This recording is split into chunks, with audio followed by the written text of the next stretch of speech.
So as I've been watching more of the movies that have come out this year and trailers for the ones coming up still, I've been noticing a little bit of a pattern. Looks like it's going to be a good year for twins after all.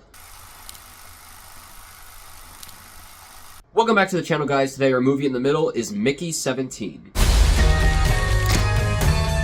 Mickey 17 is a dystopian sci-fi comedy in which Mickey, a man whose job is to die over and over to explore the planet Niflheim, discovers he has accidentally been doubled and fears for his life, or at least his version of his life. It stars Robert Pattinson, Naomi Ackie, Steve Yeun, Anamaria, Vartolomei, Mark Ruffalo, and Toni Collette. So this is Bong Joon-ho's first movie after like 5 or 6 years since Parasite.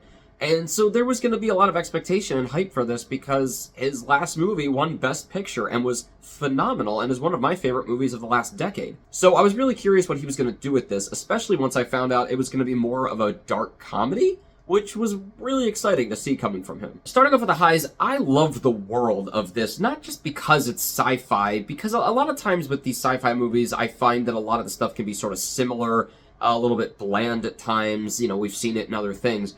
But I like it because of the tone that this world also has. It's not just the ships and the rooms and the designs of everything and how people act and, you know, the positions that they have. All of that is very cool. And I would actually like to see more of what Earth is like now, because most of the movie is spent on the spaceship and on this other planet. It would have actually been kind of cool to see what is going on down on Earth a little bit more. So if they ever do a sequel to this, I don't know that they will. But if they ever do something else with this, it'd be kind of cool to see that. But I just like the tone that came with it because it's so funny. A lot of things are very matter-of-fact. It's very dissonant for things that are happening on screen as to how we actually feel about it. Like the fact that this guy dies over and over and over, and yet every time it's like kind of funny.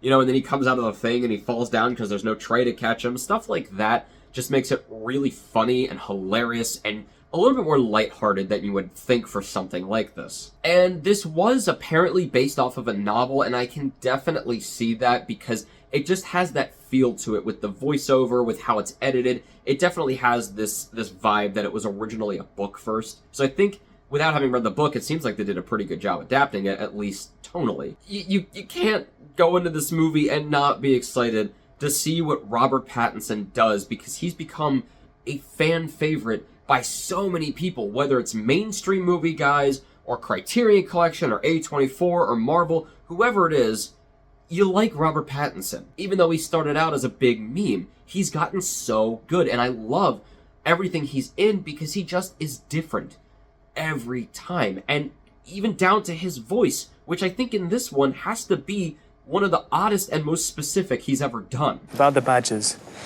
I've asked them not to wear them. The idol the Jews bowed before in the desert. I'm vengeance. Just save the world. Can't leave anything to chance. Well, it's all horseshit! I guess I am feeling a little dizzy. And I just think it's great because for people who love Robert Pattinson, Bong Joon-ho was like, what if I gave you double the amount? And it's great because he gave us 2 to kind of, 18 different Robert Pattinsons that he could play. So that was really cool. He's just great. Everything he does is awesome. He blends into his character so well. He's able to play a couple different types to the point where it definitely feels like he's playing multiple people. You know, it's kind of on the level of James McAvoy, who can play a bunch of different people in one movie at once. He's just really, really good at doing that. And he was funny. He was dramatic. I mean, he played the whole range of it. And this concept isn't just hilarious, but it actually brings up a lot of questions, a lot of things to think about, a lot of themes involving life and identity. Who are you if you were cloned? Are you the same person? Are you 2 different people? Are you 2 different people who have the same background, but now, you have different personalities and identities? It's interesting, because up until this point, you think he's just the same guy who's just getting his memories back and moving on. But he's slightly different every time, and then you very much see that when he's duplicated, because now, it's like, well, if one dies, well, the other still lives, but is that the same person? It's really existential and very interesting and thought-provoking. And there's some great scenes that detail how this problem would affect not only himself, but the other people around him, the relationships. There's a lot of funny things that they do with it, specifically romantically, but then it also just leads into a lot of social and political commentary as well, which is a big part of this movie. And it gets into all different types of topics: colonization, genocide, superior race, persecution, wealth inequality. I swear this is a comedy. And a lot of what makes these big themes work in terms of the plot is Mark Ruffalo and Toni Collette. I love that both of them have just entered their goofy villain era.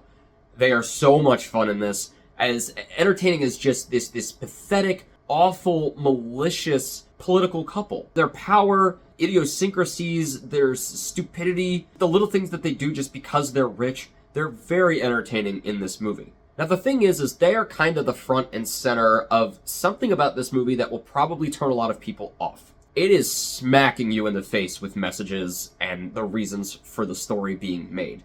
It's not just over the top in general, but it's plainly obvious the things that they're trying to get across. It kind of actually reminds me of Don't Look Up, which did the exact same thing. This movie honestly feels like if I didn't know it was directed by Bong Joon-ho, I would have said it was directed by Adam McKay. For a lot of people, this is going to be a problem and something that turns them off to the movie. For me, it works. I thought it was fine, and mostly it's because, the things that are supposed to be hyperbole in these movies about our world, with how our world is today, it honestly is starting to not feel like hyperbole.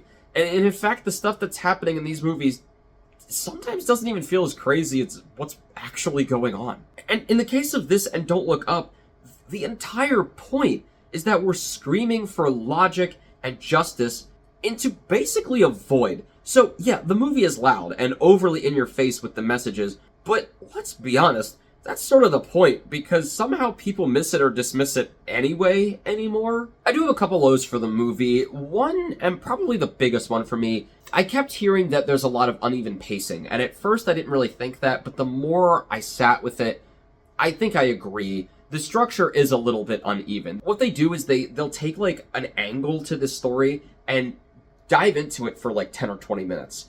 And then they'll cut to the next thing and dive into that for 10 or 20 minutes. And on the surface, it seems like, yeah, the story's flowing along pretty well.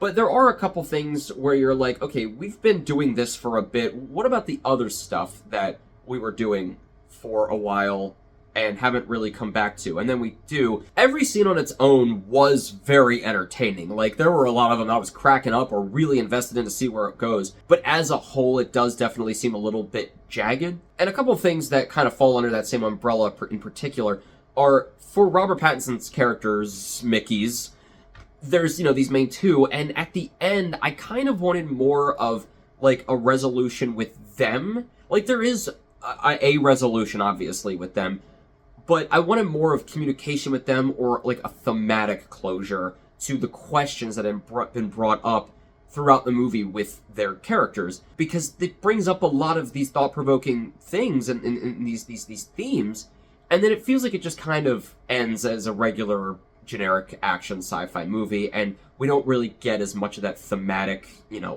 thinking to do on a lot of things. So I kind of would have liked that a little bit more.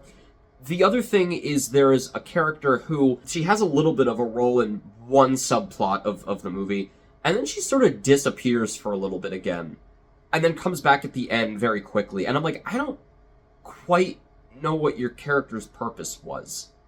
Like, I wasn't really sure overall why she was there, because a lot of her motivations also felt a little bit back and forth, and it seemed like ultimately she resulted in kind of not doing much with the movie. More with some of the thematic stuff in one angle of it, more the romantic side. But in general, it felt like they didn't really know exactly what to do with her. So overall, I really liked this movie a lot. And actually, even though I had some more problems with it than some others that have come out this year, so far, this is my favorite movie of the year, just because it's so fun.